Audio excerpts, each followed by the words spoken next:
Olá pessoal, este Tech Story é muito especial. Estamos aqui com Julie Rizzo, uma mulher incrível do mundo da tecnologia, coach, conhece tudo sobre tecnologia, já fez hackathon comigo, fomos num carro para o interior fazer hackathon sem dormir lá com os alunos de São Carlos, né, Julia? Onde você mesmo estudou no mundo da tecnologia. E já vi aqui que você no briefing falou que gosta de doce, tamo junto, eu também adoro, inclusive bolo aqui. Minha filha, eu sei que a minha filha é minha porque ela come tanto bolo quanto eu só tenho 2 anos. E você começou a ganhar o seu primeiro trocado por um motivo especial, né? E não foi exatamente ligada com tecnologia. E depois eu quero ouvir a sua primeira história do primeiro videogame. Conta aí. Beleza, valeu Christian, valeu Edu pelo convite, super legal tá aqui com vocês, ter ido esse papo. Meu primeiro trocado, na verdade, acho que foi uma ação conjunta, eu estava na 8ª série, e aí, bom, tem um esquema, né? Eu gosto de doce, eu gosto de comer e não gosto muito de fazer esporte. Aí um jeito de fugir da aula de educação física era fazer alguma coisa social, digamos assim. E aí eu, junto com algumas amigas, a gente propôs para a escola começar a juntar latinha. Isso era na década de 90, a reciclagem ainda não estava famosa, né?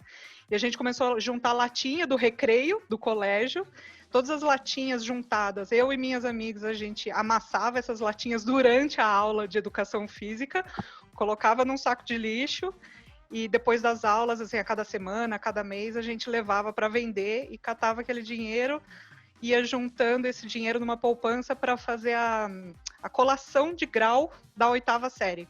Então acabou que não foi só para sua turma, foi para não foi só para você, foi para turma. Foi para geral. Então assim, não foi só para mim, não foi só para minha turma, foram as 3 classes, né? Acho que cada classe devia ter umas 30, 35 pessoas. Então, os 90 formandos da 8ª série fizeram a colação de graça. Porque a gente não ia ter viagem, não ia ter nada, era só assim, entrega do canudo. Se você não tivesse contado a parte que era pra matar a aula de educação física, seria a história mais comovente de todos os tecnólogos até agora. Fica a dica, né? Fica a dica. A gente edita essa parte dessa. É 2 para 1, cara.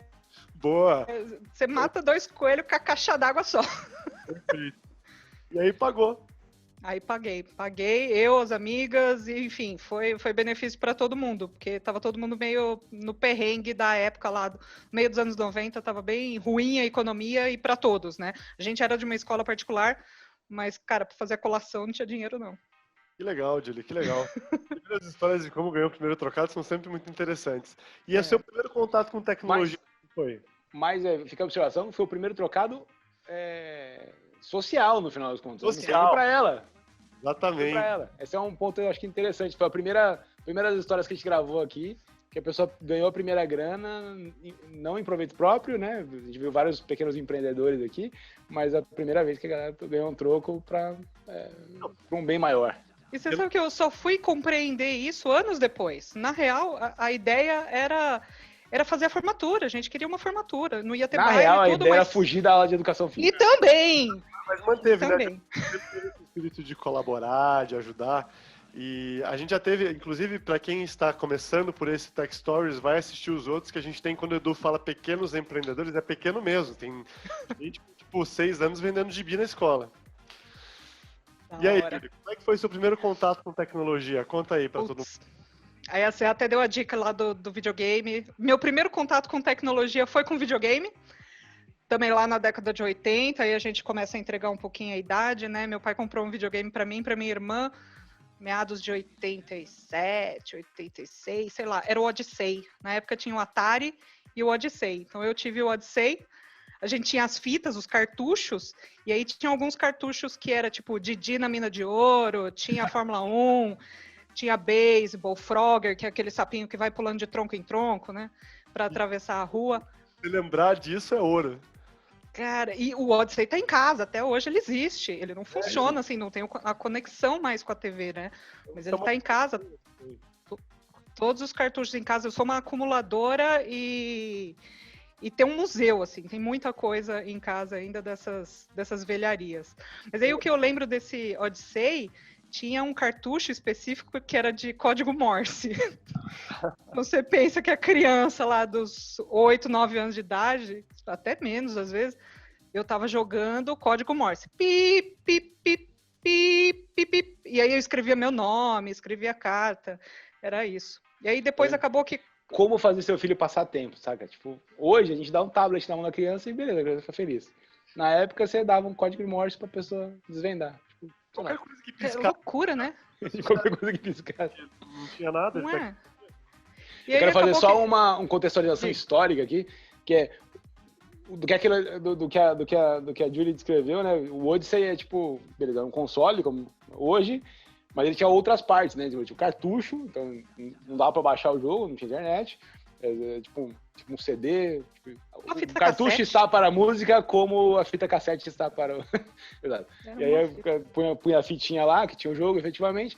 E aí, não tinha entrada na televisão para colocar o raio do jogo. Você tinha um divisor de sinal, que dividia entre o sinal da antena, que não era uma antena geralmente de cabo, era uma antena parada, não, antena em cima da televisão, geralmente, e o sinal do videogame. E aí, o jeito de você mudar, não é que você mudava o source da televisão, você mudava a chavinha atrás da televisão, um ou outro, era físico o negócio. É isso aí. E esse é um ponto importantíssimo, porque esta é a fonte de desespero de vários adolescentes e crianças da década de 80, tá ligado? Essa merda dessa caixinha parava de funcionar direto, e aí tinha que ressoldar tudo, e sei lá, porque não sei por que parava de funcionar. Logista do Techstars. Isso aí. Cara, e era isso mesmo, assim, o negócio parava de funcionar porque tinha essa ligação que você tinha que ficar, tira e põe o cabo, tira e põe, aí vai ficando fraca, né, a conexão, o cabo ali vai falhando. E aí eu aprendi a soldar. Aí... Pra Aí quem eu aprendi a soldar. ama o Steve Jobs ele foi contratado pela Atari para resolver o problema da conversão PAL-M UHF, daí depois procurem no Google aí, que era um problema de conversão desses consoles de antigamente. Então, era um problema crítico. Mas você aprendeu a soldar. Então você passou de amassadora de latinhas Exatamente. pra soldadora. Não, isso foi antes. Isso, assim, eu tinha uns 9, 10 anos de idade quando eu tava soldando o videogame. Porque, assim, mano, o videogame parou de funcionar. Aí toda hora eu tinha que chamar o pai. O pai, o videogame tá ruim, tá ruim. Aí tem uma hora que fala, ó, vem aqui olhar. Aí abria o console, né, do videogame, aí eu mostrava onde é que tava a conexão. Aí pegava a máquina lá de solda, falou assim, ó, nesse pontinho aqui, aí você coloca, vai unir os metais e pronto, tá funcionando de novo. Aí E a gente obviamente teve autonomia. Eu entendo que você usava luva, máscara, né, para proteção facial e era um ambiente controlado e sem longe das coisas que podiam pegar fogo eventualmente, certo? Claro que sim. Bem-vindo à década de 80, cara. Tamo vivo, cara. É roots. Ali era roots total, cara. A criança fazer isso hoje, eu não vejo isso. E isso foi basicamente começou ali a ferver alguma coisa de tecnologia dentro de você, né? Que foi levando a um caminho de tecnologia, cara. Porque eu também fui mais ou menos assim, o meu caminho. Comecei a, tipo, pegava um fio e ia puxando, né? Pra onde esse fio do Atari te levou? O fio do Odyssey. O seu era o Atari, mas o meu fio do Odyssey... Concorrente ali. Ele me levou pra... Eu acho que no início, olha, o mais... Eu acho que ele me levou para engenharia. O fio do Odyssey me levou para engenharia, que é o lado mais hardware da coisa. Mas o lado mais software, aí eu comecei cedo também. Eu tinha uns 12, 13 anos programando. E aí eu comecei a programar com 13 anos, na 7ª série, porque era o primeiro ano que tinha aula de programação na escola que estudava, e aí eu comecei a gostar da coisa. E ali, cara, QBasic. QBasic, não era o Basic, nem o Pascal, era QBasic. Aí tinha uma interface gráfica que aí você programava por linha, círculo, triângulo, quadrado, e aí você percorria os pixels da tela, decorava as cores existentes, aquelas 16 cores possíveis no computador da época, e pintava círculos, triângulos, quadrados. Aí eu comecei com casinha, cara, e depois eu fui... Terminou com sistemas. Terminei com sistemas. Eu acho que as coisas interessantes... Diga lá, Cris. Você queria seguir a carreira de tecnologia? Foi nessa época? Foi. Sério? Sabe por quê? Como é que é? Mas a sua família já vem dessa base tecnológica e tal, não? Cara, nada. Então, assim, a gente estava lá no ano de 93, 94, mais ou menos, não era conhecido. Minha mãe é professora, meu pai é economista, trabalha com qualidade de produção, trabalhava na época. E na verdade, assim, não era um negócio conhecido. A gente não tinha computador. Meu pai tinha um primo que conhecia essa tal de tecnologia, que também era um bicho de 7 cabeças. Quando tudo era mato, né? Mas era muito mato, era muito mato. Aí a gente conheceu, foi na casa dele, conheceu o tal do computador, vimos aquele computador, ele explicou um pouquinho. E aí, na época que eu estava mais ou menos na 6ª, 7ª série, 12, 13 anos, minha irmã estava indo para o colegial, que era o ensino médio. E aí minha irmã decidiu fazer o colegial técnico de processamento de dados, que foi a mesma época que eu comecei a ter aula de informática na escola. Então, acabou que ela e eu começamos a usar o computador mais ou menos no mesmo tempo. Aí, pouco tempo depois, meu pai e minha mãe compraram um computador pra gente, o 386, o antigo 386, antes do Pentium, antes de tudo, né, gente? Antes de qualquer coisa. Um momento histórico aí. Isso. E aí, com essas aulas da escola e minha irmã na aula de processamento de dados, a gente começou a ficar muito tempo no computador. E aí, o que eu comecei a perceber é que eu gastava horas, mas horas, assim, para fazer novas coisas, novos desenhos, utilizando o QBasic.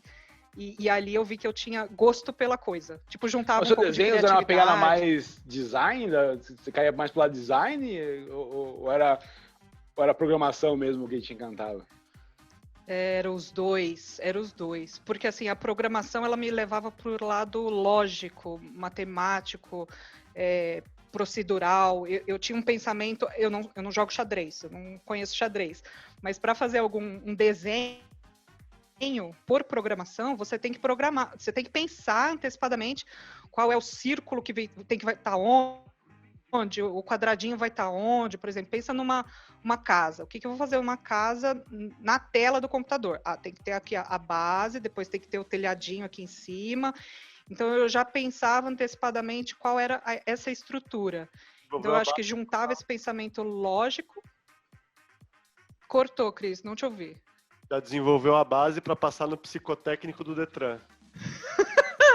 Basicamente, verde, amarelo, vermelho, já sabia isso, e juntava uma parte de criação, de criatividade, não de design, não tem nada a ver com os designers hoje, era mais uma parte artística. Alguém de 12, 13 anos, era uma parte artística. Aí eu comecei a fazer capa do disco do Pink Floyd, comecei a fazer o carro do Ayrton Senna, com a bandeirinha, o capacete, descobri como é que botava som. Eu tava aqui imaginando só as casinhas, tipo, florzinha, não, tá um negócio mais avançado. Tipo, o carro de Fórmula 1 é outro nível. Eu ainda vou resgatar isso, cara. Deve ter tem que trazer desenho, a gente põe no... Eu preciso caçar isso aí. Julie, como que você chegou na sua vida corporativa? Como que foi a transição da sua vida acadêmica para corporativa? Foi logo depois do colegial técnico, fiz lá, são 3 anos, período integral, estudei numa escola técnica estadual em São Bernardo, e dali, para a gente concluir o curso, era necessário fazer o estágio. E aí eu fui buscar estágio. Aí foi até um período interessante, porque eu fiquei 6 meses desempregada, porque a maioria das empresas que eu batia lá para entregar o currículo, falava, quantas condução você pega? Eu morava longe, eu não morava em São Bernardo. Aí muita gente perguntando de distância, né? Até que eu cheguei numa empresa que me perguntou sobre a qualificação. Se eu sabia falar inglês, o que eu conhecia. Aí, na época, eu tinha feito um curso até de montagem e manutenção de micro, coisa das antigas, né? E aí eu fui e caí nessa empresa, que é o SAS Institute, e fiquei 2 anos lá. Então, eu comecei a trabalhar com 17 anos como estagiária de tecnologia da informação. Fui efetivada ali para os 17, 18, fiquei mais um ano e meio, por aí. Fiquei quase 2 anos nessa empresa. Aí Julie, deixa eu te perguntar uma coisa. Foi lá que você ficou preso na escada de incêndio? Puta, não. Essa história eu quero ouvir. Lá eu era da área de consultoria, aí depois eu saí, fiz faculdade, voltei e entrei numa outra empresa, que é a SAP, também na área de consultoria. E aí uma vez, é verdade, eu fui fazer uma apresentação Tava no Rio de Janeiro, aí tinha tipo um estilo de um shopping, assim, aí tinha escada rolante. Eu fui de saia, Rio de Janeiro, tava calor, tava de camiseta regata, uma saia longa, toda bonita. E ela tinha 2 fendas, assim, na lateral. Aí, o que eu fiz? Segurei a saia, né? Mano, eu tava indo na escada rolante. Aí, segurei a saia. O quê? Na parte da frente. A parte de trás ficou o rabo. E aí, eu fiquei presa. Então, assim, a escada parou, eu fiquei presa, eu não conseguia puxar a saia de volta. Aí, tá, gente, vamos inverter. Aí, a engenheira pensando, né? Vamos inverter o sentido da escada rolante. Se voltar, se ela andar para trás, a saia solta. Aí o bombeiro chegou, depois tiveram que chamar o bombeiro olhou ali. Ih, moça, dá não. Aí eu, como assim não dá, moço? Faz essa escada voltar, pelo amor de Deus, deixa eu ir lá pra apresentação. Ele, ih, dá não, vai ter que cortar. Eu, corta. Aí catou, lá vem o bombeiro e a bombeira rindo. Eu tirei uma foto, disso aí eu tirei uma foto, depois eu mando pra vocês. Aí eles cortaram a saia e eu fui fazer a apresentação com a saia toda picotada. Foi isso. Mano, é quase, cara, fora de contexto, imagina, tem um bombeiro chegando pra cortar a sua saia, é quase impróprio pra menores, tem que colocar um proibido pra menores essa brincadeira. Põe a tarja. Foi isso. Não, bizarrão. Mas aí, esse é um bom ponto. Cara, você, né, duvido que nas suas aulas da faculdade tinham muitas mulheres, meio de consultoria de TI também não é alguma outra história tragicômica nessa linha aí?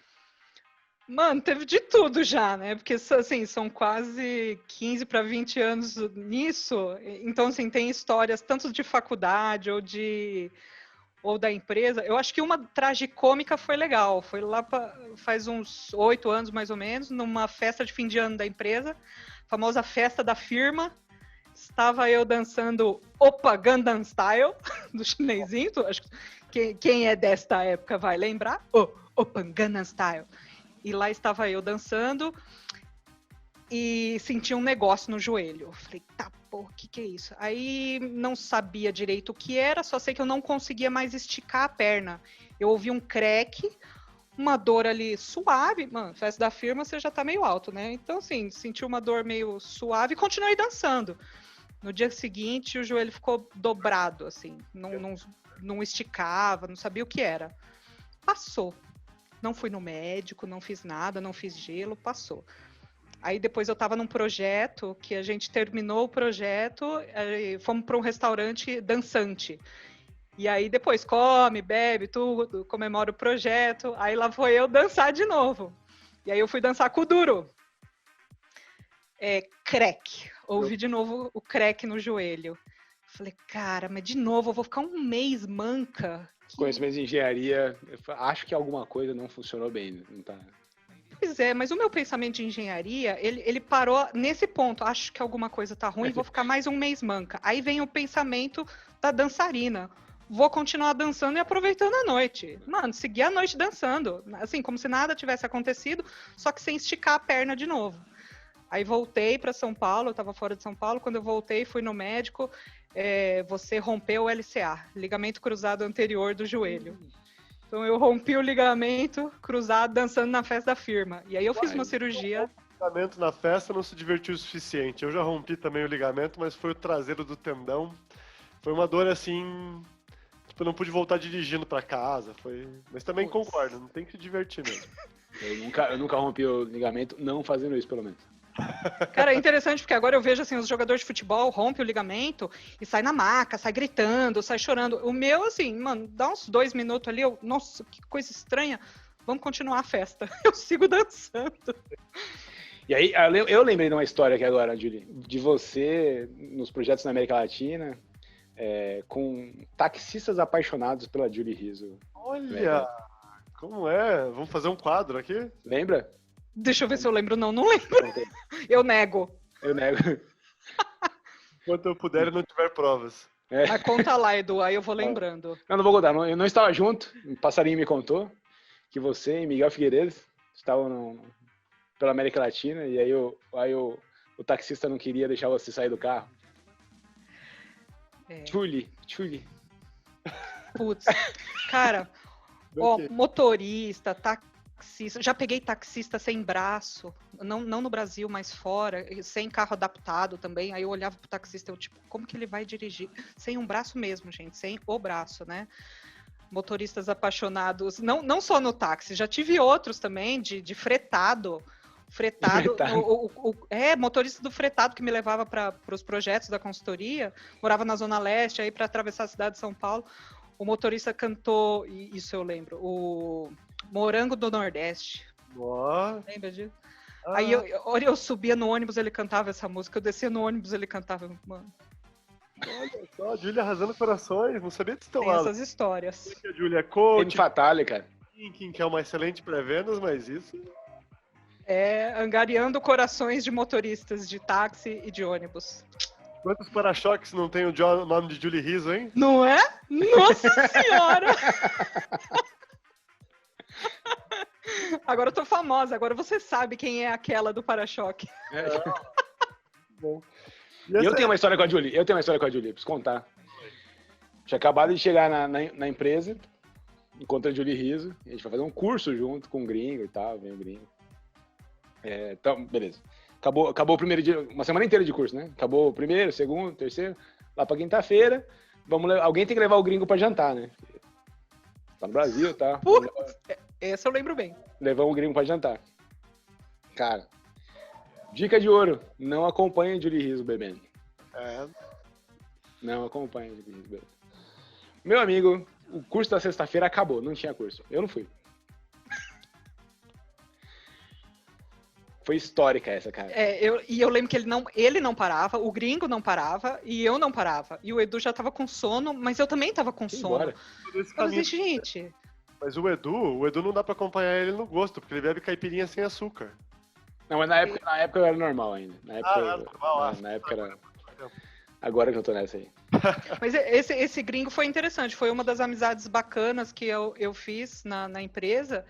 E eu mantenho contato com ele já está aposentado, na verdade, e a gente troca uns e-mails, e 2014, quando teve a Copa no Brasil, ele é inglês, né, o cara é da Inglaterra, ele veio para a Copa do Brasil para assistir o jogo da Inglaterra, e a mulher dele estava doente, não poderia viajar. Ele, Julie, você está no Brasil? Tô. Eu tô com o ingresso sobrando para assistir Inglaterra na Copa do Mundo. Você quer? Claro que eu quero. Aí eu ganhei o ingresso dele. Foi uma das boas amizades aí que eu fiz na vida com tecnologia. Bacana. No dia a dia. E você também é uma viajante contumaz, né, Júlia? Contumaz? Contumaz. Eu pesquisei, eu vou ali no dicionário. Vale, pode, tá no contexto, pode deixar.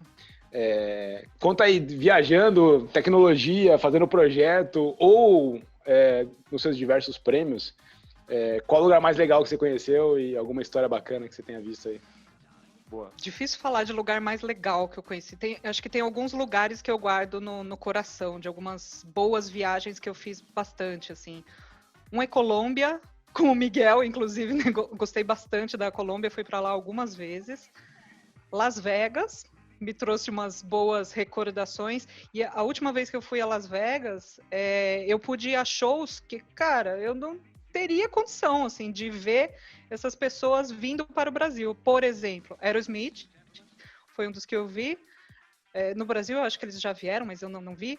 Rod Stewart e Tony Bennett. Tony Bennett, a hora que ele começou a cantar, o cara tem mais de 90 e tantos anos, eu fui no show, eu chorava assim, oh, meu Deus, Tony Bennett! Então esse foi também bem legal, que não imagino ele com 90 e tantos vindo para o Brasil. E a Alemanha. A Alemanha também tem um lado bom, assim, que eu guardo no coração. Eu até levei meu pai para a Alemanha, meu pai conheceu a empresa, a sede, a gente ficou um tempo lá, fui algumas vezes. Acho que foram boas viagens. Conheci várias histórias da Julie viajando com seu pai, inclusive pro Pantanal, né? Conheci o pai da Julie. Amazônia, a gente foi. Amazônia. Julie, isso é uma coisa legal agora, esse link que o Edu puxou. Porque TI, acho que muitos para nós foi conhecer vários lugares do mundo, né? E agora a gente se vê num momento onde Covid passa, Covid vem e a gente vai ficar mais home office, né? como que você acha que seria a sua jornada lá atrás? Você pensaria que você continuaria na TI? Porque antes era um motivo de viajar, né? Agora não é mais. Será que as pessoas vão procurar outras profissões? Como que você acha que vai ser isso? Você sabe que faz um tempo eu falei até com a minha mãe que eu estava mudando de trajetória um pouco, né? Alçando novos voos. Alçando, olha, Edu, que bonito. Alçando novos voos. E aí eu falei, cara, quando eu comecei a trabalhar na consultoria, uma das coisas mais legais, mesmo lá com 18 anos de idade, era de viajar. E viajar trabalhando e contando a minha história ou contando sobre a tecnologia para as pessoas que estivessem no local. E eu gosto muito, é fato. Eu adoro viajar e trabalhando e conhecendo pessoas, culturas, etc.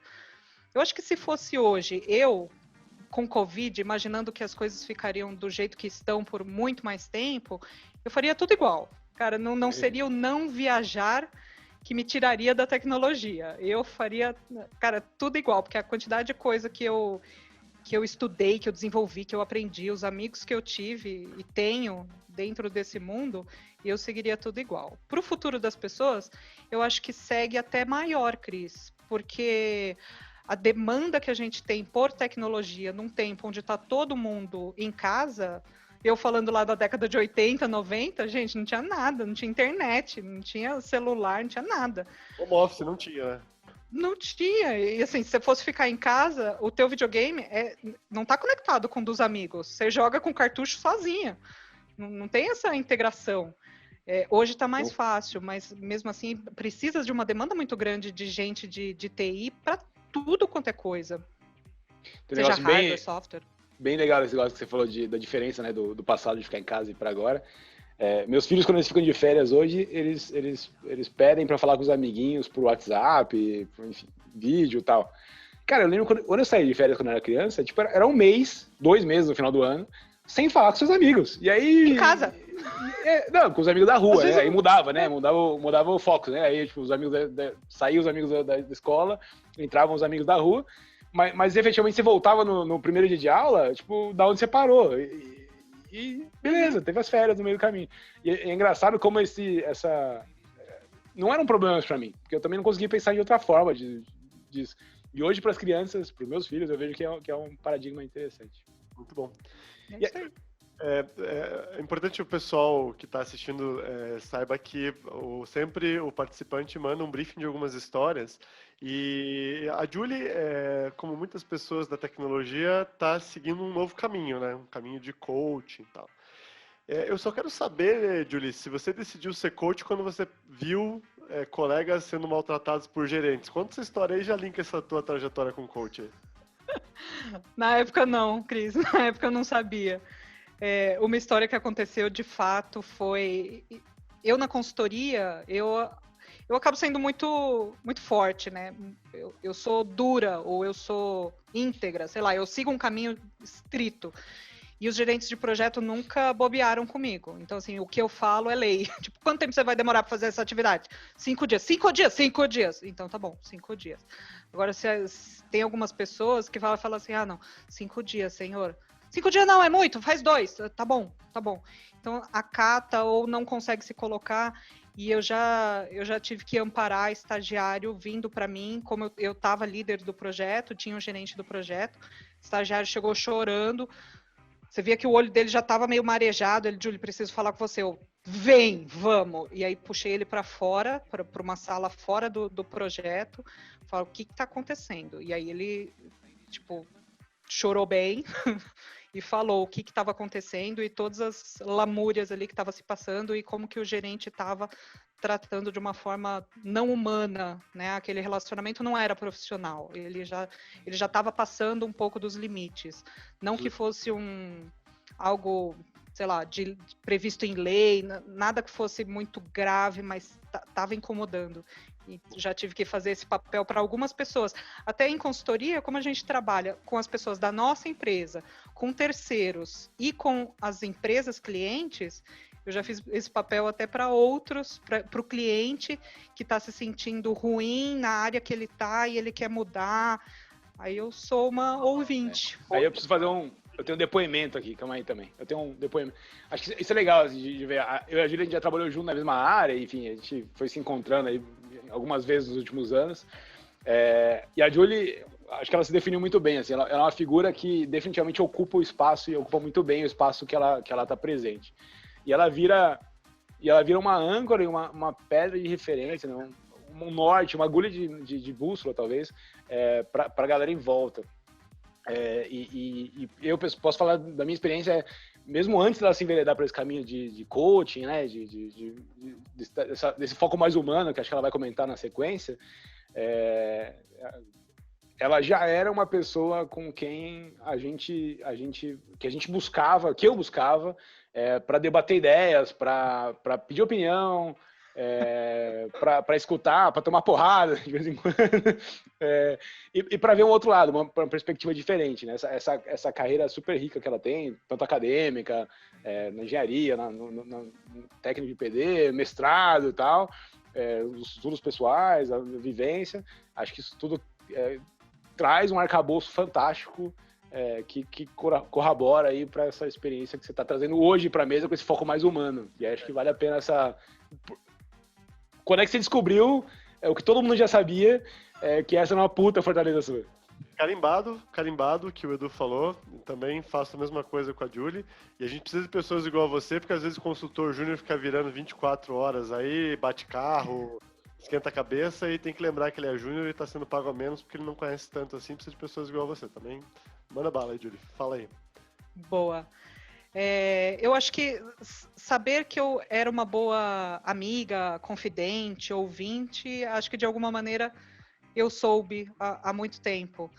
Mas a questão é trazer isso para virar uma outra atividade, né? Um emprego, uma função, algo diferente.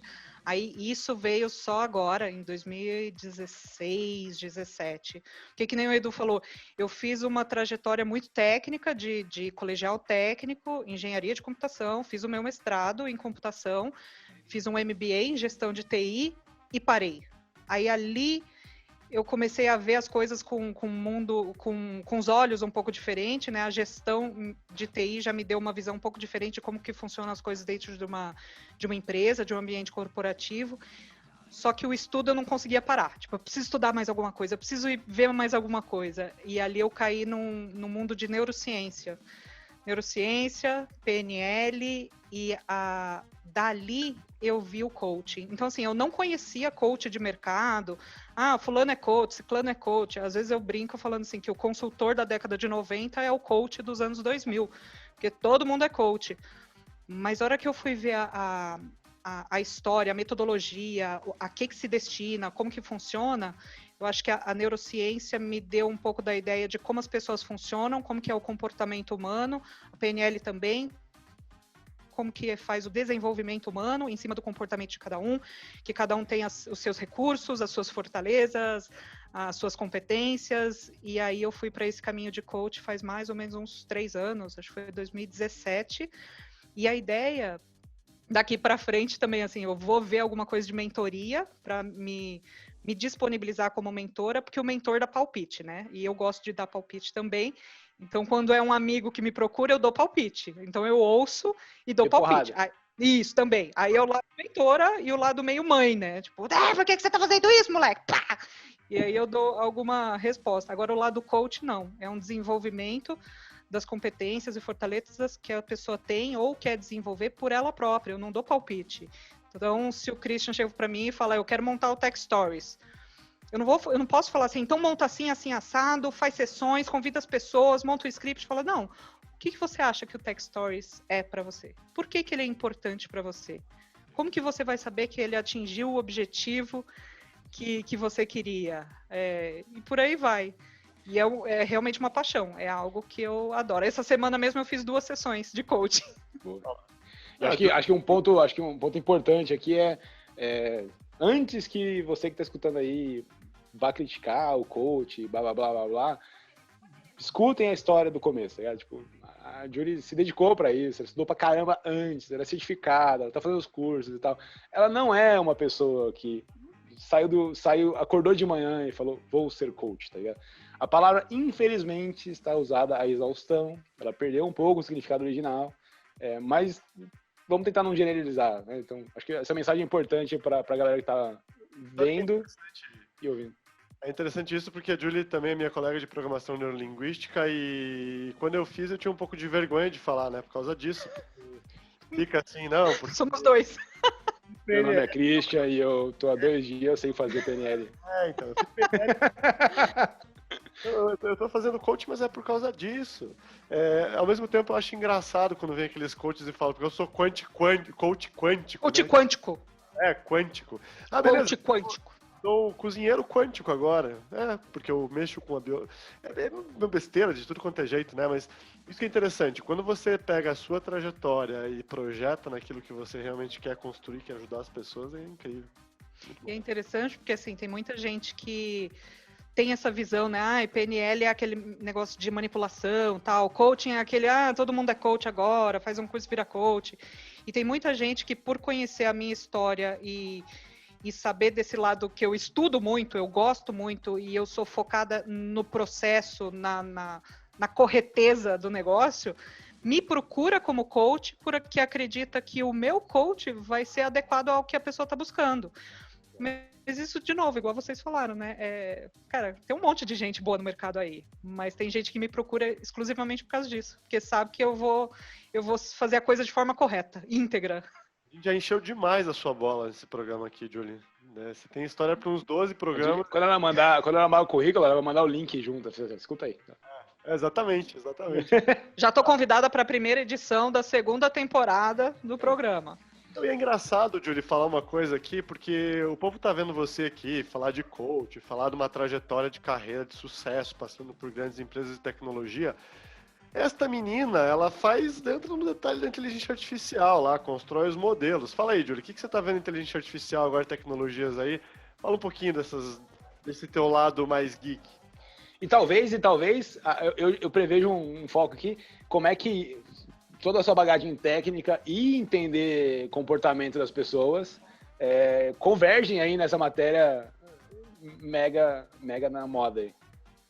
Aliás, você vai poder... Procura meu nome lá no YouTube, tem sessões que eu já fiz de inteligência emocional versus inteligência artificial, quem ganha.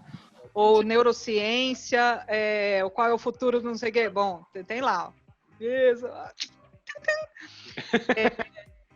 Bom, o Christian perguntou de inteligência artificial.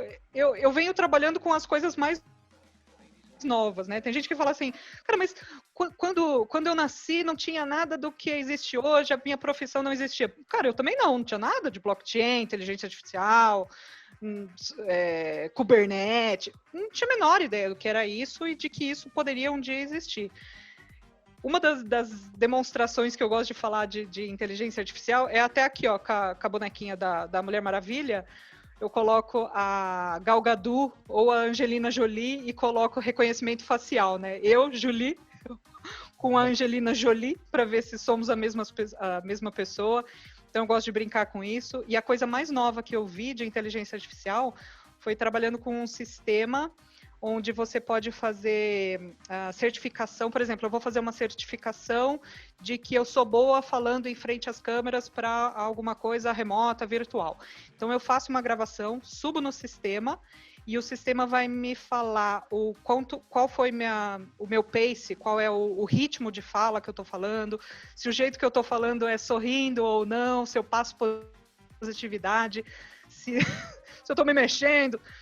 Frases, por exemplo, palavras, quais as palavras que eu não posso utilizar em frente à câmera para um determinado contexto e palavras que eu posso e não posso, né, utilizar. Isso eu gostei bastante. Tipo, legal, eu estava 75% no modo positivo de falar, então eu estava sorrindo e falando, e o meu ritmo era moderado. Ou seja, as pessoas conseguiam entender o meu ritmo. Acho que esse foi o mais legal que eu vi de inteligência artificial com vídeo agora. Isso é muito legal, né? Porque o primeiro curso que eu fiz de falar em público, passava por esse processo, a pessoa te gravava e tal, e aí tinha um humano ali sentado na frente de cada uma das fitas, dando feedback, e aí você tentando reproduzir e tal. Esse processo de massificação, né, e de especialização gera um input fenomenal, né? Que eu posso estar aqui em casa, no meu estúdio mega caseiro, fazer um teste, ver se tá bom, melhorar, ajustar e tal. Isso é fantástico. Imagina nas plateias do futuro, você apontar uma câmera pra plateia e tá com um ponto aqui com a inteligência artificial falando, cara, ó, tem metade tá dormindo, conta uma piada, pula, sei lá. É isso aí. Mas, Julie, puxa esse gancho com o Edu, que é uma pergunta muito interessante. Como que isso consolidou aí para você seguir esse caminho aí de desenvolvimento? Eu acho que eu junto os dois mundos, né, de ciência, de tecnologia e de comportamento humano, né? E tem gente que até hoje vem falar comigo, até em sessão de coach ou mentoria offline, né, em café, fala assim, cara, acho que eu tô no lugar errado, eu fiz exatas e eu sou de humanas, eu gostaria de fazer teatro, ou eu gosto de biológicas. Eu não vejo mais essa diferenciação. Acho que lá quando eu fui fazer o vestibular, talvez sim, mas hoje sim, eu tenho um lado de exatas muito forte, mas o lado de humanas, quando eu olho para trás, eu vi que eu li um livro do Daniel Goleman de inteligência emocional em 96, eu estava no colegial, eu tinha meus 15, 16 anos, e aquilo me moveu durante a minha formação, né? Seja acadêmica ou já no trabalho. Primeira vez que eu entrei no trabalho, eu já tinha lido esse livro, então eu já estava com aquilo meio alerta. Aí juntou. Então, acho que eu caí num momento de... As coisas aparecem para mim no tempo certo, no momento certo. E acho que esse foi o meu momento de diminuir o ritmo de 100% de tecnologia para um pouco menos, talvez uns 90%, 80%, e começar a desenvolver esse lado mais humano, com desenvolvimento humano. O que ele é ótimo, porque assim, eu lembro de um professor que deu um dos módulos do coach, ele era formado em engenharia, e foi um dos módulos que eu mais gostei, porque ele é cravado assim no processo, qual que é a dinâmica, qual que é a metodologia que você tem que seguir para atender uma certa pessoa. E aquilo me fez muito sentido, porque era um pensamento lógico, estruturado, tinha sentido, e eu estava seguindo exatamente aquele processo para atender alguém, para aquilo que eu realmente acho positivo. Então, acho que tanto na tecnologia quanto num desenvolvimento de pessoas, humanos, o que eu acho bacana é não você dar o peixe, mas ensinar a pessoa a pescar. Então, eu sempre falo... Fala aí, termina. Desculpa. Eu sempre falo que eu não vou responder uma pergunta e falar assim, Julie, onde que eu acho a informação de tal coisa? E aí eu te dou a informação. Dificilmente eu vou fazer isso. Eu te dou a informação e eu te explico qual foi o caminho, o site, o método que eu utilizei para achar essa informação. Assim, você pode achar essa informação por conta própria depois.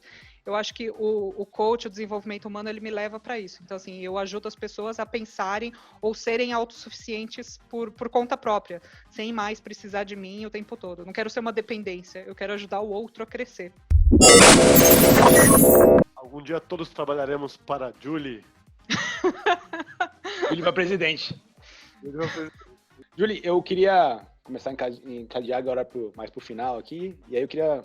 Por que você escolheu essa figurinha da Mulher Maravilha aí? E como é que isso se relaciona com a sua vida de heroína das ciências exatas, passando pelo conhecimento humano e agora ajudando as pessoas a ser pessoas melhores?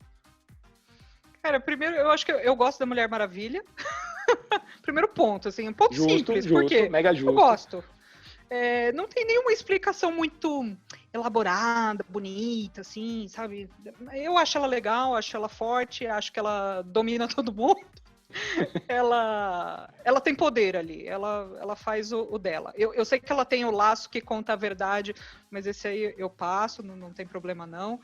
E você sabe que eu estava vendo até um quadrinho, o Cris vai saber até de PNL, no final da sessão de PNL, a gente monta um quadro fazendo recortes de revista, né, jornais, para o que reflete de você, né, dentro de um quadro, para planejar ou projetar o seu futuro. E a Mulher Maravilha está lá. Não sei, acho que eu acho uma super heroína, ela é mulher, ela está no meio de diversos homens também, eu acho que como na tecnologia, e acho que é isso, acho ela fofa. Explicação, não tem muito propósito, só esses 15 que eu dei aqui. Isso. E eu tô de vermelhinho porque ela tá de vermelhinho também. Em retrospectiva, ela fala assim, eu nunca tinha pensado nisso antes, ela tava estruturando a resposta agora, mas ficou bem legal. Só gosto dela.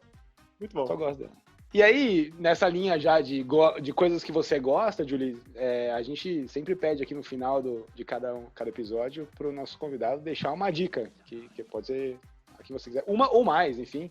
Então fica à vontade para sua dica e suas considerações finais, se for o caso.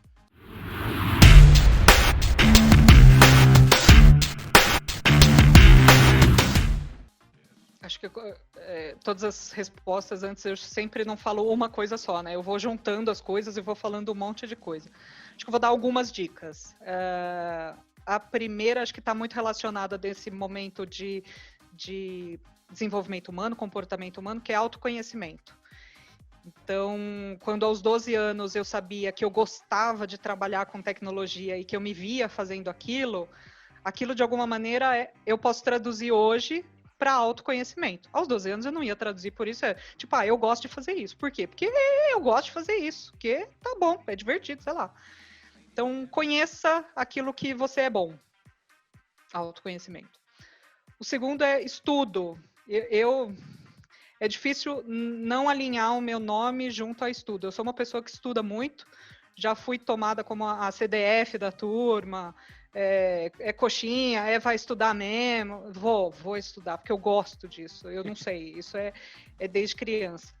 Mas se eu puder dar uma dica para as pessoas, é para que elas estudem aquilo que elas gostem e se aperfeiçoem nisso. Seja pago pela empresa, seja pago por você, seja online, curso gratuito. Eu lembro que quando eu era pequena, eu ia em feiras, que era chamada FENAC, que eram as feiras de informática, né, de tecnologia que tinha em São Paulo, enormes, pegava aquele pavilhão AMB inteiro, e eu guardo até o porta-lápis do Windows 95 comigo até hoje. Então eu tenho aquele porta-lápis de ir em feira. E hoje eu continuo indo em feira. Todas as feiras gratuitas que tem, tipo, tem SAP, tem Salesforce, Google, Amazon, IT Forum, tem coisas online, eu me enfio nessas feiras para ver o que é que está acontecendo. Então estudo, mantenha-se atualizado. Que nem machine learning, inteligência artificial, o cara é novo, eu não sei. Uai, vai lá e aprende, tem um monte de coisa de graça que dá para ver, né? Coursera, Veduca, EDX. E acho que por fim eu vou falar assim, assuma o controle da sua carreira, do seu desenvolvimento. Tem muita gente que fala assim, mas a empresa não deixa, a empresa não dá. Se eu trabalho para uma empresa, né? Se eu não sou empreendedor, dá sim. Eu lembro que quando eu fui fazer o mestrado, eu falei com os professores, olha, se eu for efetivada na empresa, na época eu estava em efetivação, se eu for efetivada, eu vou trabalhar na empresa. Se eu for aceita aqui no programa de mestrado, eu vou fazer o mestrado. E aí eu voltei para a empresa e falei, olha, se eu for aceita no mestrado, eu vou fazer o mestrado. E se eu for aceita aqui, eu vou trabalhar aqui também.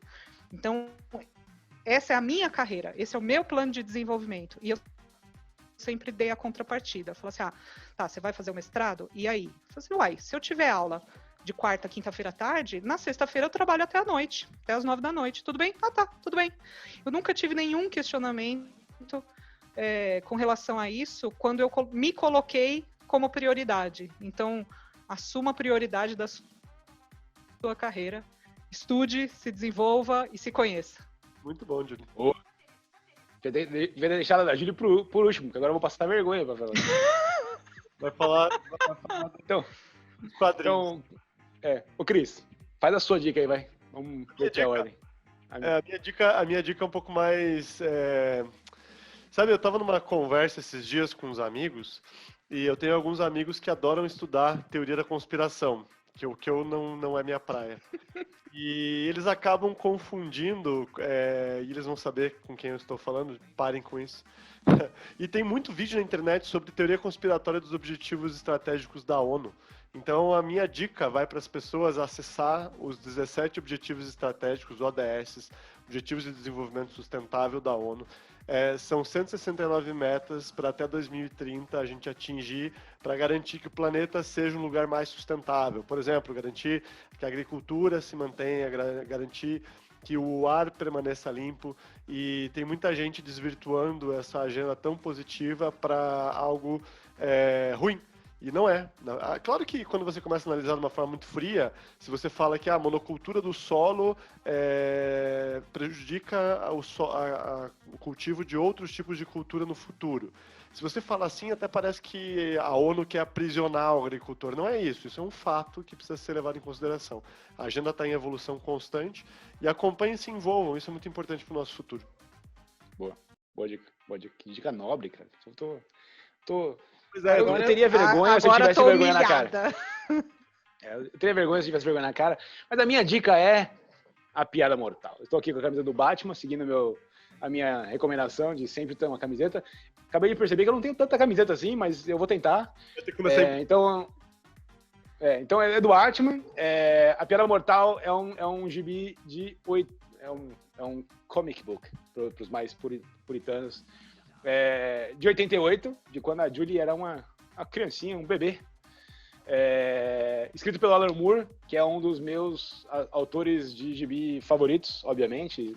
Watchmen é dele, Monstro do Pântano começou com ele, Monstro começou com ele, e sim, eu tenho todas as revistas em casa.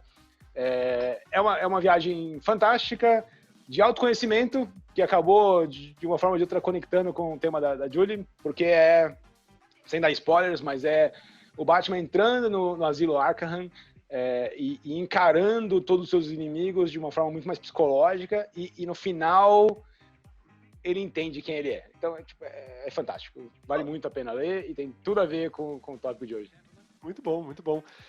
É isso aí, pessoal. Esse foi mais um Tech Stories. E a última dica é para quando o Edu e a Julie montarem um museu com tudo isso que eles têm, eles vão dar ingressos de graça para quem assistiu o Tech Stories. Até o próximo Tech Stories.